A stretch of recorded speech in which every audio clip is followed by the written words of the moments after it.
ما شاء الله على ابطال. وش تسوون؟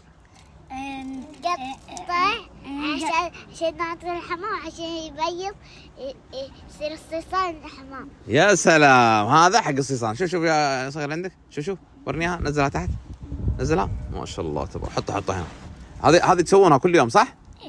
هذه مسؤوليتكم انتم اللي تسوونها. عشان ايش؟ عشان يبيضون ويجيبون بيبي.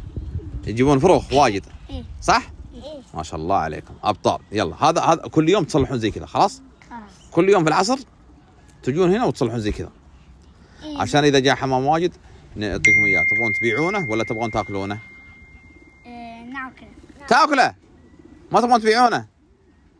ها؟ تاكلونه ولا تبيعونه؟ ناكله. بس ما في بيع، تجارة ما فيه. شفتوا؟ هذا يفرط للحمام ويعطى عشان يبني به عش أو عشوش له عشان يبيض. مضبوط. الطريقة هذه قد شرحتها أكثر من مرة.